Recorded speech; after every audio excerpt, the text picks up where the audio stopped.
Good morning, everybody. Welcome to another Daily Market Report brought to you by Mike Bjork. Today is Friday. Happy Friday, everybody, and it's February 15th. Hope you guys had a great Valentine's Day yesterday. Hopefully, you guys were able to spend time with your loved ones and all. Hey, we just got a couple items here on the economic calendar, so we'll just kind of jump into it. We'll start off with the manufacturing in the New York region, which is the Empire State Index.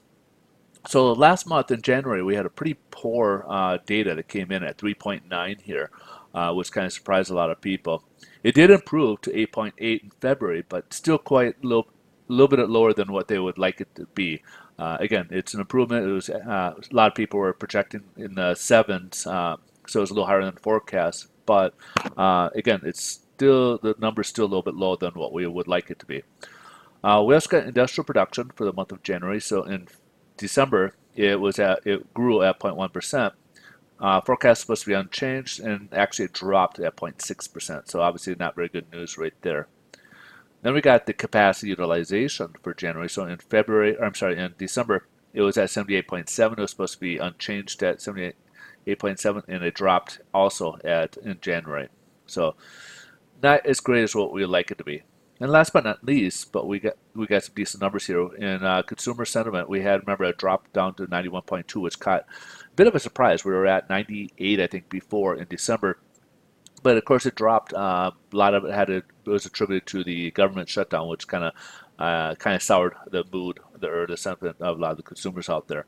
It did improve to in February to 95 and a half here, which is obviously better than 91.2. Obviously not better than what it was back in December, but again, it's trending in the right way here. Let's kind of see what happened in the headline news. Stock market is up. Dow is up, actually over 300 so far today. Uh, a lot of it is U.S.-China trade optimism. We had President Xi Jinping based in China basically make a comment that we're progressing quite well. He met with our higher representatives that went over to Lighthizer, I think was his name, and Stephen Mnuchin, the Treasury. And reports are that China is going to be sending their representatives to D.C. next week to try to see if it can get this thing wrapped up next week. So it looks like a lot of positive progress is being made on there. Even President Trump had made comments that a lot of progress has been made and things are looking well in that market. So, of course, investors have been are very pleased to hear that. Of course, we still got some Fed speakers speaking today, as well as this whole week we've had.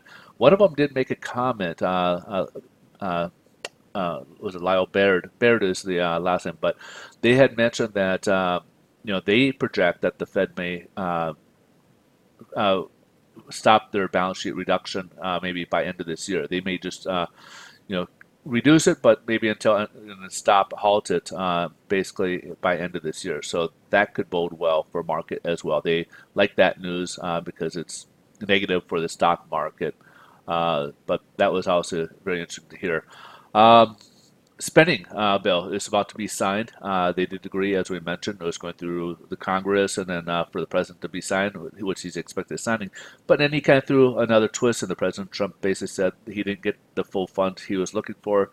So now he is in the process of, or I think he already has, declared the national emergency. Not sure how, if that will be delayed or whatnot, because they are expecting some, of course, uh, the other party to go ahead and file lawsuits, which could bring it all the way up to the Supreme Court, which could delay it. Unfortunately, I'm not adverse as to the technicality of it. If he could go ahead and proceed, even though there's lawsuits, or if that will be held up because of lawsuits. But in any case, this is what was declared. This is what probably what he'll be facing as uh, people trying to delay it and stuff. So we'll see. Let's. I guess we'll have to take a wait and see approach here. Let's go ahead and jump ahead, see how this affected the bond market. As you see, we did drop below this 25-day moving average below. We are above it now. We're down probably about 3 basis points higher, or yeah, we're about actually a little bit higher.